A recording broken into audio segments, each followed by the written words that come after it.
Graça e paz da parte de nosso Senhor Jesus Cristo. Sejam bem-vindos à Paróquia Santa Teresa de Ávila, Arquidiocese de Ribeirão Preto. Eu sou o diácono Hilton Hicks. Prosseguimos com o nosso retiro quaresmal e chegamos agora na tão esperada Semana Santa.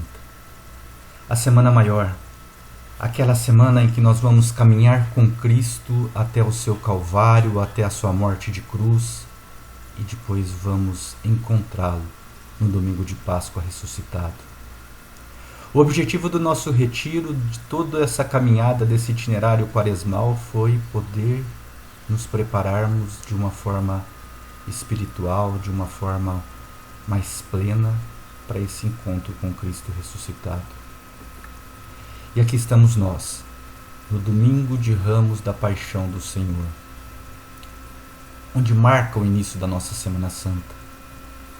Semana que anuncia a entrada triunfal de Jesus, aclamado como o Messias, como o Rei, como aquele que veio para nos salvar. Passa pela última ceia, onde ele vai fazer para nós o pedido de que nós façamos memória dele, tomando a Eucaristia até que ele volte. E depois ele é preso, flagelado, humilhado, morto na cruz, sepultado para ressuscitar no terceiro dia. Essa, sem dúvida nenhuma, é a mais importante de todas as semanas para nós. É nosso centro, nosso coração do ano litúrgico. É a partir da Semana Santa, do domingo de Páscoa, que todo o ano litúrgico é definido. No final dessa semana, nós finalizaremos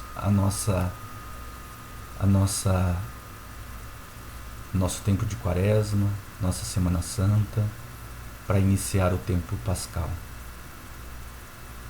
E o exercício que nós temos que fazer nessa Semana Santa é de que nós precisamos morrer e ressuscitar a cada instante do nosso dia. Morrer para tudo aquilo que nos afasta de Jesus, matar dentro de nós o homem velho, para que nós possamos ressuscitar com Jesus, com as virtudes que o Espírito Santo pode colocar dentro de nós, desde que nós permitamos e estejamos ligados a Jesus Cristo. Essa Semana Santa, a paixão do Senhor Jesus, a sua morte na cruz, olhando pelo fato histórico, pelo fato simplesmente humano, nós estamos diante de um grande crime, consequência do poder religioso, consequência da ambição, consequência do egoísmo do ser humano. Mas não é esse o sentido que nós temos que buscar na Semana Santa. Não é o sentido histórico. O sentido histórico nos faz ressaltar que nós cremos, que nós adoramos, que nós vivemos e nos relacionamos com um Deus verdadeiramente homem, que viveu na história, verdadeiramente Deus, que veio até nós, deixando a Santíssima Trindade, ou por algum tempo passando entre nós como Deus e como homem, verdadeiramente Deus e verdadeiramente homem, para dar esse significado espiritual que a Semana Santa tem. Foi através do homem que pecou, que se rendeu à tentação do demônio, que rendeu-se à tentação do inimigo de Deus, que o pecado entrou no mundo. E era necessário que, através de um homem perfeito, o próprio Deus, que se fez homem, que o pecado fosse vencido com a morte e o sacrifício, não mais dos cordeiros, não mais dos animais, mas desse próprio homem que se entrega. Jesus se deixa morrer na cruz, ele veio para isso. Jesus não foi preso porque, poxa vida, ele pregava o bem e que pena que aconteceu aquilo. As profecias nos mostram que ele veio para isso, para fazer esse sacrifício de cruz e dessa forma restaurar a dignidade humana, livrar-nos do pecado e nos dar a possibilidade de novamente contemplar a Deus face a face. Então esse é o sentido espiritual da Semana Santa e da paixão de nosso Senhor Jesus Cristo, da sua morte de cruz. É que isso, aquilo que parece ser simplesmente um crime hediondo contra um inocente, foi a nossa salvação, a nossa redenção. Abriu de novo as portas do céu para nós, para que nós pudéssemos novamente contemplar a Deus face a face.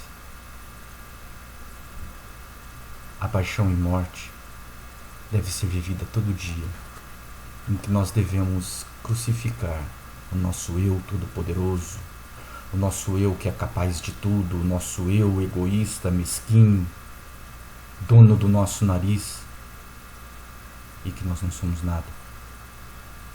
Nós somos simplesmente criaturas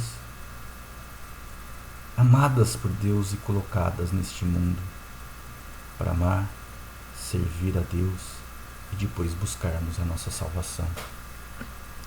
A primeira coisa que Santo Inácio de Loyola nos ensina nos exercícios espirituais que nós estamos praticando nesse tempo de Quaresma e que vamos intensificar com muita força agora nessa Semana Santa, é exatamente que nós temos que nos reconhecer completamente dependentes de Deus, da sua misericórdia e do seu amor, e que nós fomos feitos unicamente para amar, reverenciar, louvar e servir a Deus, e a partir disso obter a nossa salvação, fazer jus àquilo que Jesus fez por nós. Vejam, meus amados, como é triste olhar para uma vida que não tem pelo menos a iniciativa ou a tentativa ou o desejo de aproveitar ou de respeitar ou de, enfim, de não perder tudo aquilo que Jesus sofreu por nós. Santo Afonso Maria de Ligório, nas suas meditações para Quaresma, nos diz assim que na entrada de Jesus na Semana Santa, em Jerusalém, no Domingo de Ramos, no início que marca no início da nossa Semana Santa, nós vemos que o Senhor, que é acolhido com tão grande honra, dentro de poucos dias vai passar pelo mesmo local como réu condenado à morte. O mundo, o homem, no mesmo instante que grita Hosana, e a palavra Hosana, ela do hebraico, ela tem o significado de salvação, de salvai-nos. Então aquele povo gritava: salvai-nos, Senhor, salvai-nos, Rei, Filho de Davi. O mesmo povo que num instante grita Hosana, alguns dias depois vai gritar crucifica-o. E nós continuamos insensatos e por um nada nos expomos ao risco de nos perdermos e de perder a graça que Jesus nos deu a partir da sua morte de cruz, que é de ganharmos o céu, o paraíso. Então que nós vivamos essa Semana Santa sempre lembrando disso, que nós precisamos crucificar o nosso eu todo-poderoso, o nosso egoísmo, a nossa vaidade, para nos aproximar mais daquele que é amor, humildade, mansidão, misericórdia. O Domingo de Ramos, ele tem uma liturgia diferente. Ele começa com a proclamação do Evangelho da entrada triunfal de Jesus, que é o que nós vamos meditar hoje, que nós vamos contemplar hoje,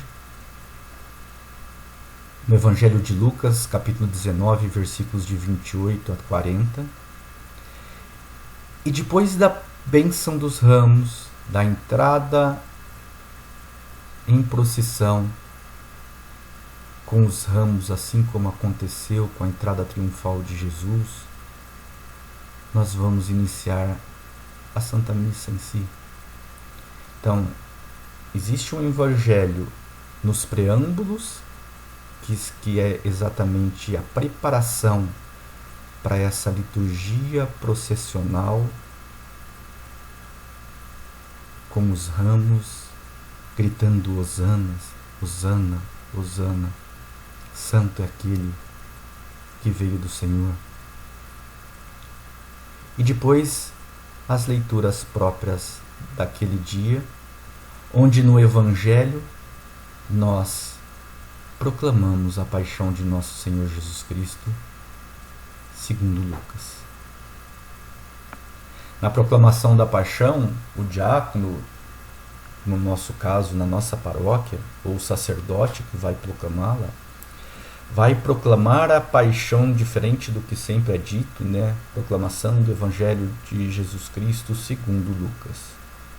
Não, aqui o diácono vai paixão de nosso Senhor Jesus Cristo, paixão do Evangelho de nosso Senhor Jesus Cristo,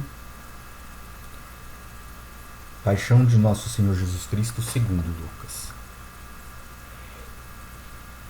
E aí a comunidade não responde, a comunidade fica em silêncio. Toda a paixão é proclamada, e ao final, diferente também do que acontece nos outros dias, o diácono ou o sacerdote também não beija o evangeliário ou o lecionário. Algumas mudanças litúrgicas para nos levar a essa reflexão, que estamos caminhando com Jesus até o Calvário. Estamos caminhando com Jesus na sua última semana entre nós, que vai culminar com a sua morte no sábado, na sexta-feira da Paixão, e com a sua ressurreição na vigília pascal, no domingo de Páscoa.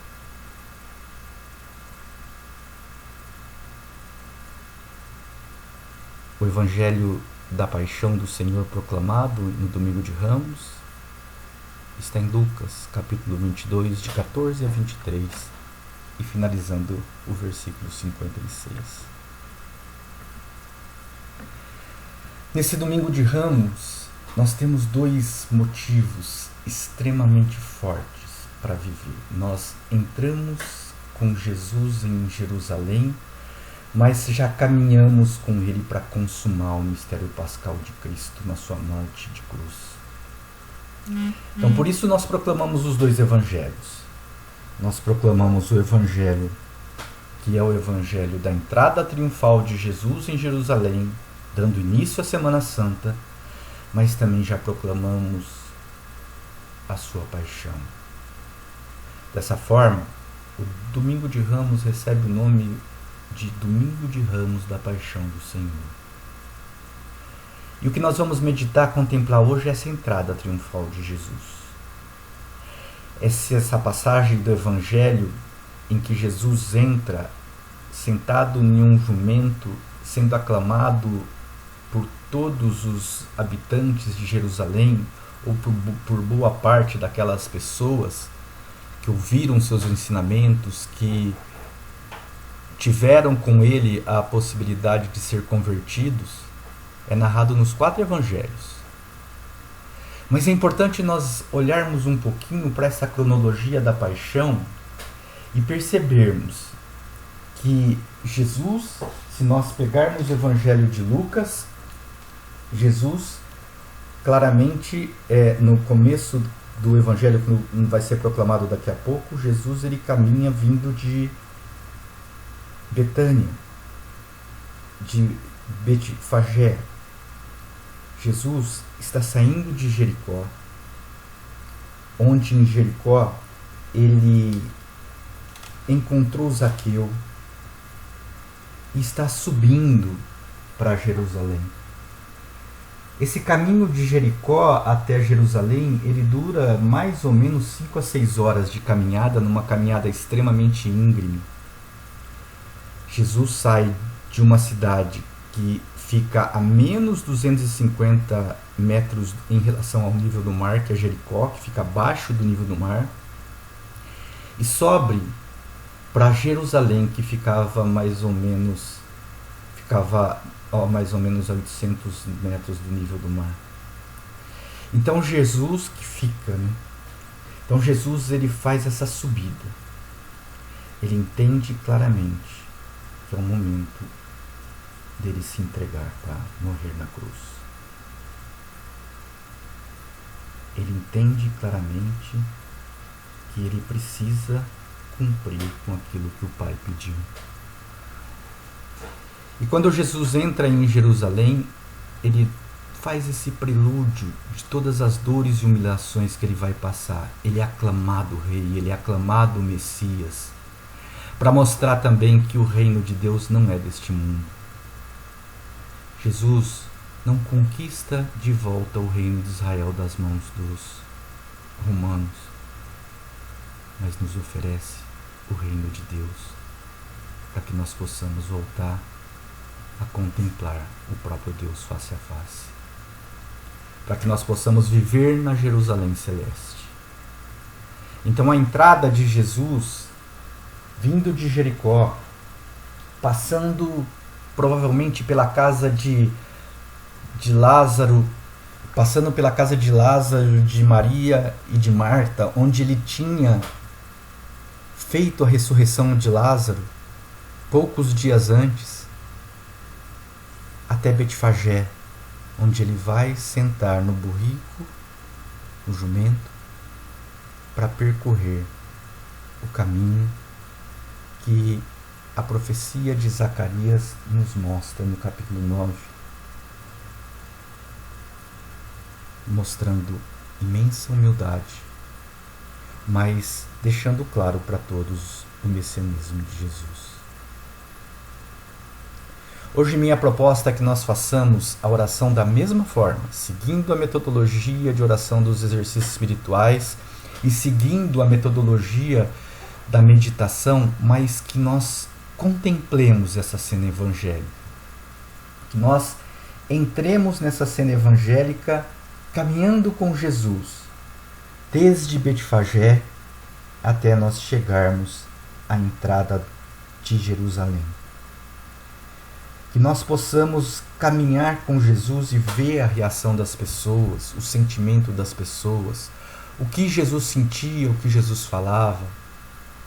E você, como que você se sente olhando para essa entrada triunfal de Jesus, mas sabendo que este preâmbulo de alegria, de júbilo, não vai acabar aí. Vai até a cruz. Vai na dor da paixão. Vai até a dor da paixão. O Papa Francisco nos fala muito desse sentimento dúbio que nós temos no Domingo de Ramos. Um sentimento que no primeiro evangelho é de puro júbilo, de louvor, de alegria, e que depois se transforma em dor, em pesar, com a paixão de nosso Senhor. Façamos todos os pontos de oração da mesma forma. Não deixemos de nos preparar, de silenciar, de nos situar na cena. Já observemos, para que nós possamos situar melhor na cena, imagens mentais de como aconteceram as coisas. Jesus caminhando num burrico, rodeado pelos seus discípulos, pelos 12 apóstolos, cercado de uma multidão que o acompanhou desde lá do seu começo do caminho em Betfagé.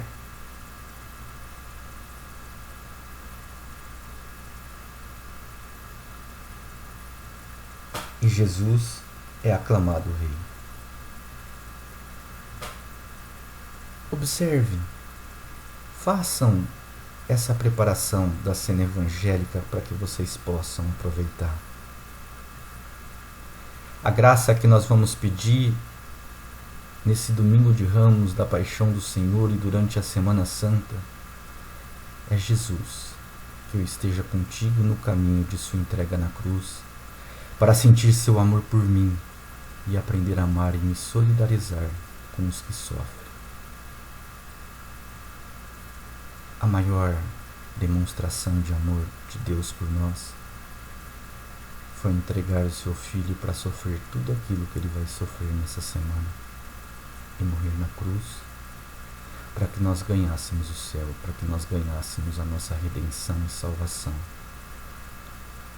Esse caminho, todos os grandes santos que são místicos ou que tinham uma vida de oração forte, contemplativos, como Santa Teresa, Santo Afonso Maria de Ligório, São Francisco Sales, Padre Pio, dizem que a melhor forma de nós nos convertermos é meditando e contemplando a paixão do Senhor, é caminhando com Jesus até o Calvário. Então peçamos essa graça. Senhor, que eu esteja contigo no caminho de sua entrega na cruz, para sentir seu amor por mim e aprender a amar e me solidarizar com os que sofrem. Dessa forma nós passamos da contemplação, vivendo espiritualmente tudo aquilo que Deus tem a nos dizer, para a ação, levando esse amor que nos abastece até aqueles que precisam. Vamos ao Evangelho de São Lucas, capítulo 19, versículos de 28 a 40. Proclamação do Evangelho de Jesus Cristo segundo Lucas. Naquele tempo, Jesus caminhava à frente dos discípulos, subindo para Jerusalém. Quando se aproximou de Betfagé e Betânia, perto do monte chamado das Oliveiras, enviou 2 de seus discípulos, dizendo: Ide ao povoado ali na frente, logo na entrada encontrareis um jumentinho amarrado, que nunca foi montado. Desamarrai-o e trazei-o aqui. Se alguém por acaso vos perguntar: por que desamarrais o jumentinho? Respondereis assim: o Senhor precisa dele. Os enviados partiram e encontraram tudo exatamente como Jesus lhes havia dito. Quando desamarravam o jumentinho, os donos perguntaram: por que estáis desamarrando o jumentinho? Eles responderam: o Senhor precisa dele. E levaram o jumentinho a Jesus. Então puseram seus mantos sobre o animal e ajudaram Jesus a montar. Enquanto Jesus passava, o povo ia estendendo suas roupas no caminho. Quando chegou perto da descida do Monte das Oliveiras, a multidão dos discípulos, aos gritos e cheia de alegria, começou a louvar a Deus por todos os milagres que tinha visto. Todos gritavam: Bendito o Rei que vem em nome do Senhor. Paz no céu e glória nas alturas. No meio da multidão, alguns dos fariseus disseram a Jesus: Mestre, repreende teus discípulos. Jesus, porém, respondeu: Eu vos declaro, se eles se calarem, as pedras gritarão. Palavra da salvação. Que as palavras do Santo Evangelho perdoem os nossos pecados. Meus amados, vamos lembrar um pouquinho de como que acontecia, como que era esse caminho que Jesus fez. Jesus, ele sai de Betânia, onde ele fez a ressurreição de Lázaro, onde ele passou alguns dias se preparando, talvez, para esse momento em que ele sabia que seria o da sua entrega na cruz. E depois ele caminha até Betfagé. No livro de Zacarias, no capítulo 9, versículo 9, Zacarias profetiza exatamente isso. Então tudo acontece como foi profetizado. Jesus monta no burrico. Esse burrico tinha que ser um animal que nunca poderia ter sido usado por ninguém. E Jesus começa a sua caminhada para entrar em Jerusalém. Ele está subindo, vindo lá de Jericó, passando por Betânia, chegando em Betfagé, onde ele pega o burrico e vai agora começar a descer. Neste momento ele passa pelo Getsemane, que nada mais é do que, o seu nome nada mais quer dizer do que a fábrica do azeite. O Getsemane, o Jardim das Oliveiras, era um local onde era produzido o azeite utilizado naquela época, e um local bonito que tinha um jardim. Então Jesus gostava muito de se retirar para orar ali. E ele desce até chegar no Vale do Cedron, que é essa região aqui que nós vemos aqui antes da entrada em Jerusalém, antes da entrada nas muralhas em vermelho aqui em Jerusalém, chegando até o templo. Mas Jesus, ele passa pelo Vale do Cedron e vai entrar em uma abertura, em uma porta principal do templo, que é a chamada Porta Dourada. A porta que dava a entrada principal para Jerusalém, ela tinha de frente já o templo. Vejam que, se nós olharmos, Jesus, ele faz naquela região em que ele consegue ter uma visão de toda Jerusalém.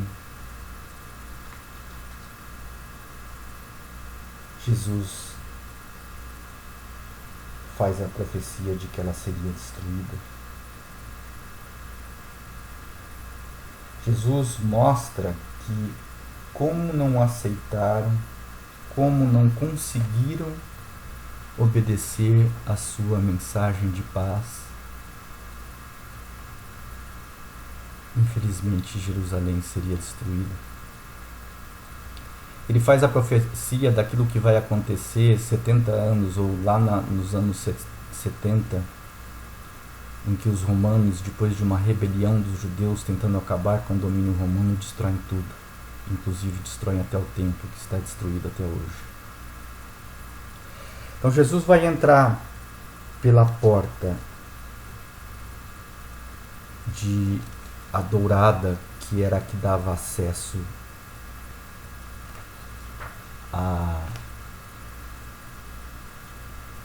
ao templo. Vejam que esse é o caminho de Jesus. Ele passa pelo Getsemane, fazendo o mesmo caminho que fez Salomão quando foi ungido no templo, quando Davi disse que ele tomaria o reinado. O mesmo caminho que está descrito no livro dos Reis, que Salomão fez para ser ungido rei, o próprio Jesus faz para ser aclamado rei. O burrico tinha também um simbolismo de quando um rei chegava a uma terra de outras pessoas ou de uma outra nação, e essa terra, para mostrar que não existia uma iniciativa de guerra, mas uma iniciativa de paz, Jesus vem montado num burrico, porque o burrico é um animal manso, um animal que demonstra essa humildade. Jesus não vem num cavalo, porque o cavalo traz esse simbolismo do rei que vem em batalha. Então por isso Jesus vem montado no burrico, como já estava descrito lá nas profecias. E o povo vai aclamar: bendito que vem em nome do Senhor, repetindo os Salmos 118, 119. eles cantam, eles rezam com o salmo. E aqui a gente vê que hoje a porta dourada de Jerusalém, por onde Jesus entrou, ela está fechada, completamente lacrada. Isso aconteceu quando os otomanos tomaram Jerusalém e fizeram de Jerusalém, fecharam essa porta para poder melhorar suas defesas, o sultão da época, mas também a profecia é feita de que tudo será fechado, de que tudo será lacrado, que não terão mais acesso àquilo. Essa é a visão que nós deveríamos ter se nada disso tivesse acontecido, da porta dourada e logo atrás o templo de Jerusalém. É por aqui que Jesus entra e se dirige ao templo.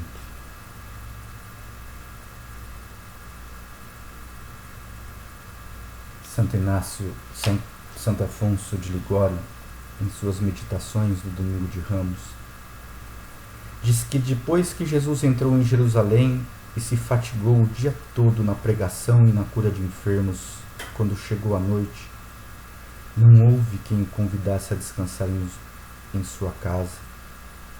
Então provavelmente Jesus se viu obrigado a voltar para Betânia. Santa Teresa, considerando um Domingo de Ramos aquela descortesia para com seu divino esposo, convidou-o humildemente a vir hospedar-se no seu pobre peito.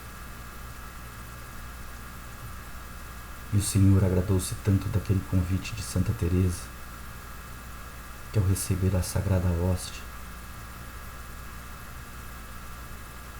ela figurava-se a santa que tinha a boca cheia de sangue vivo e ao mesmo tempo gozava uma doçura paradisíaca. Santa Teresa descreve que naquele Domingo de Ramos ela teve a oportunidade de experimentar o próprio Cristo vivo dentro dela, fisicamente. E cabe a nós também, especialmente quando nós nos dirigimos à Santa Comunhão, fazer esse convite ao Senhor. Fazer esse convite que Ele possa hospedar-se na nossa alma.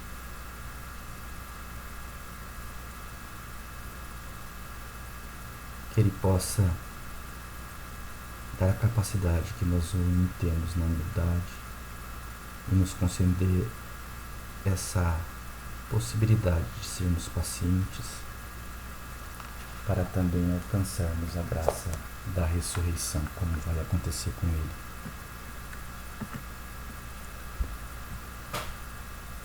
Façamos a nossa contemplação, caminhemos com Jesus. Olhemos para o próprio Cristo que entra no seu jumento. Ele abençoava as pessoas. Como ele demonstrava, além do fato de entrar no jumento, como ele se comportava. Ele queria deixar claro que o que ele levava aquelas pessoas, o que ele queria colocar no coração daquelas pessoas, era o amor, era a paz.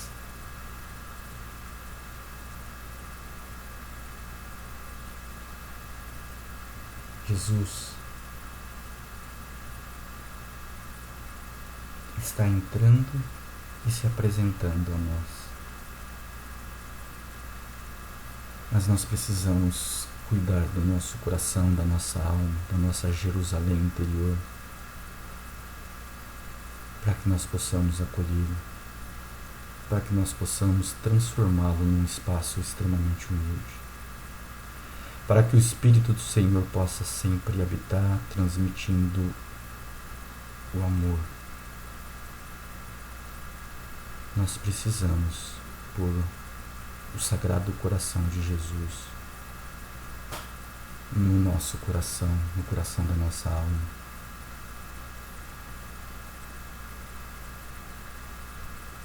Olhem para Jesus.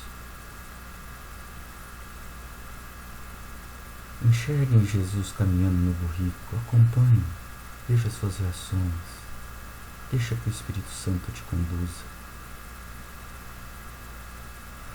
Observe a cidade de Jerusalém, o templo, a multidão e a diversidade daquelas pessoas.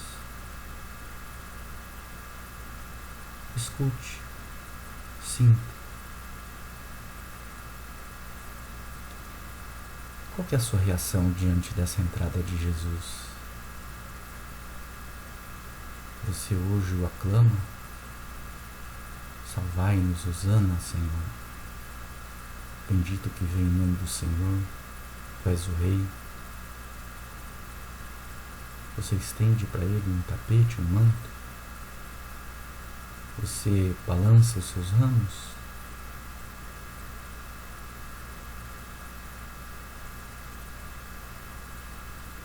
Ou você está tão distante dele que quando ele te propõe ter esse caminho de humildade e de entrega na cruz, você está mais propenso a gritar com a mesma multidão: crucifica-o. Como você participa desse momento de Semana Santa? Ou você prefere ficar olhando bem de longe para não se comprometer? Ah, que legal. Ele é um homem bom. Ele é Deus. Mas ele lá e eu aqui. Meus amados, nós cremos, nós amamos um Deus que nos ama e que quer se relacionar conosco. Não dá para ficar de longe observando. Não dá para ficar de longe olhando para aquela cena como se nada dissesse respeito a mim. Ou eu caminho com Jesus até a cruz para depois estar de mãos dadas com o ressuscitado, ou eu vou tomar a atitude de crucificá-lo. Não dá para ficar de longe.